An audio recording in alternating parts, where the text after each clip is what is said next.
Welcome back to the Hot List. Josh Elliott here, but never mind me. We're once again joined by Frank Deford, good enough to stick around. We just discussed Frank's new book. It is The Entitled. It is in bookstores now. It has been for 5 days. So, of course, as he is good enough to tell us, it's on its third printing. Yes, so it's already. I'm good enough to tell you. Congratulations 3 times over. It is a work of fiction. It will ring all too real, though, for its look at the limitless potential and ego of the modern athlete. And from there, just as a jumping off point, Frank, Roger Clemens is hailed as a returning hero when he announced with some fanfare that he was returning to the Yankees. He would wear pinstripes again, but it came with a cost. A clause in his contract says that he can leave the team when he's not pitching, and it's really created a firestorm here. I wonder, what do you think of those terms? I thought it was too much. I thought they could have made a concession that every now and then you could leave, but to give him what appears to be carte blanche. You pitch one day and then you get 4 days off. And of course, every player is going to say, oh, it's okay with us. You know, I mean, it's Roger Clemens, just like no player will say anything bad about Barry Bonds. I mean, it's like the mafia. It's silence, you know, conspiracy of silence. But I got to believe if he gets blown out of the box in the second inning and gets on an airplane and flies off to see his son play baseball, a few guys are going to get upset about it. I think in the long run, the Yankees are going to hoist themselves on their own petard, so to speak. as we used to say. You know, it's interesting because I think a lot of people say, well, you know, if you could have that clause, you would take it too. And a lot of people try to dismiss it that way. I wonder, though, what does it say about the athlete that would ask for it? And I really wonder, how would this play a generation ago? A generation ago, there's no way in the world. There's absolutely no way in the world. I wish we had Bob Feller here, for example, who's a wonderful old curmudgeon and goes back to the 1930s. And Bob, I'd love to hear what Bob would have to say. The idea that he would leave the Cleveland Indians and take 3 or 4 days off and go fishing. No, it never would have happened in the past. And I think the Yankees have set a very bad example. Of course, the Astros already did before. And you say, well, if anybody would give you that, would you take it? I'm not so sure that a smart guy wouldn't. Now, that's not to say Clemens isn't smart, but he's not that. I think he's, as the British say, too smart by half. Because I think he's going to feel uncomfortable after a while. I think that's there. And I also think that, you know, again, in the Astros, he's a hometown hero, and going home means going down the street. In New York City, where everybody in that locker room at least thinks they're a star, it's an entirely different proposition. Yeah, just like in my book. I'm not just trying to bring it back. Book. There's a port where he plays for the Indians. The Stardust, Alcazar, and they're coming into New York, and he asked the manager, can I stay in a different hotel? Because New York, there's just so much stuff going on in New York. The manager finally lets him, but he's very reluctant to do it, to make the kind of two rules. The slope gets slipperier and the other thing is, they're not a very good team right now. And there's nobody to guarantee that Roger Clemens, at his age, advanced age, coming into a hitter's league, is going to be any kind of star. That is. Then what? Huh? Absolutely. Then what?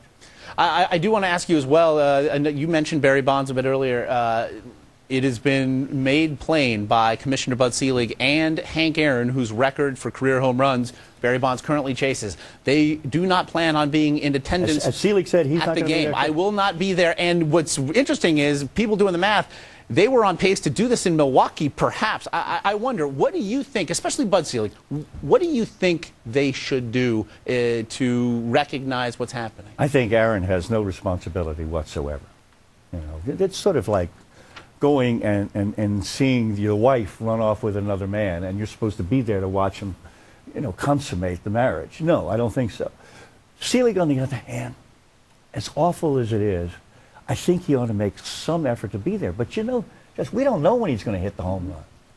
And so I think Selig ought to show up the first day, you know, the first time he goes for 756. And if Bonds doesn't make it, Selig's out of there. I tried. I've got to go back and run baseball. That, to me, would be the best way out. Another quick hot potato that Bud Selig faced. Jason Giambi raised ire again in New York City, saying baseball should apologize for the steroid era of sorts. Setting aside the stuff about Giambi's contract and the team, he said baseball should apologize, and he's being fricasseed for saying that. What do you think baseball should do? I think that was a statement that's being taken too literally. I think Giambi was saying, we all were guilty, and we all were. And right away, the executives would come and say, I didn't know anything about it. And by the way, the other people who should apologize are us in the press, because we closed our eyes too. You know, see no evil, hear no evil, etc. And so, yes, in a way, everybody should apologize. But I think it's time to go forward. Let's stop worrying about it. I mean, if we can punish the guys, you can catch them red-handed, which is awfully hard to do at this point. Yeah. Fine, let's post their names. But otherwise, it's over. And let the Hall of Fame voters perhaps deal with it when these guys come up. We fixed the World Series once, right? And it's still in the record books. We can't get away from it. It's history. All right. So that's what I think. You've covered everything at Sports Illustrated. I guess so. I know, because I tried to get some of your assignments. You covered tennis for a long time, and I want to ask you about this thing that Roger Federer did yesterday. He had an Achilles heel, and apparently it is no more. He takes down Rafael Nadal, does it on clay. He ends Nadal's 81-match streak on the surface, and on the eve of the French Open, played on the dirt. Lots of questions here, but I'm really interested. Roger Federer, right now, where does he rank for you among the all-timers? If he gets the French. If he wins the French. And I don't mean he has to win it this year, but Lever won the French. You know, all the great players won the French, won on clay. And so to me, except for Sampras, that's why I could never say that Sampras was the best player, and so I think Federer is in the same boat. Now, if Federer keeps on winning, at some point, even if he doesn't win the French Open, then maybe you have to revisit that. But if he wins the French, I mean, this guy's unbelievable. And what he did yesterday, because I think a lot of people thought he was kind of out of shape, had gotten sort of away from it, and this just came out of the blue. Yeah, he'd been sloughing along. He fired his coach. It looked like the sky might finally be falling for this guy. And so, I mean, right now, it's amazing because we probably have, in tennis and golf, the best ever in the history at the same time, which is an extraordinary coincidence. And it seems like they have a foil, too. Federer and Nadal and Tiger now and Phil Mickelson. And I wonder, because these are two sports that have managed through the eras to retain their popularity, their core fandom. But you look at some of the other sports, they haven't been as lucky. Boxing just has a fight that was hyped as the one that was going to save it. Horse racing, no Triple Crown. It's back to irrelevance. Right. Even hockey cut away from a playoff overtime to go to the Preakness pre-show. Why, Frank, do some sports through the years slowly die? I think a lot of it has to do with individuals. In other words, look back before Tiger Woods came on the scene. You know, golf was not anywhere near where it is today. So having the star can lift an individual sport. Hockey is a little more complicated to figure out. And I think it just all comes down to one thing. It doesn't look good on television. I want to ask, and this brings it back full circle. Frank Deford, of course, has this book, The Entitled. And you mentioned there's a moment where the grizzled old sports writer tells the star, Jay Alcazar, well, now that you have that box pointing to the TV, you don't need anything else. I wonder, before I let you go, what has that box done to sport? Oh, it's made sport much larger than it ever was. I never would have stayed in sports if that thing hadn't come along. I'm a writer, but I wouldn't have stayed in because it made sports so much more bigger and so much more important. It brought women into sports. It changed it. And there's no question that it's an altogether different enterprise than it was before television came along. It is an all-consuming medium. Thankfully, you're good enough to join us here on it, if only for a moment. He is Frank Deford.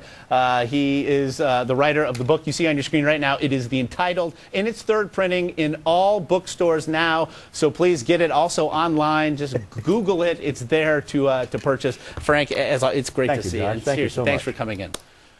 Go nowhere. This is how good the show is today. It will remain good even after Frank leaves. Top stories are next. Michael Kim along with, well, how does LeBron James get past these Pistons?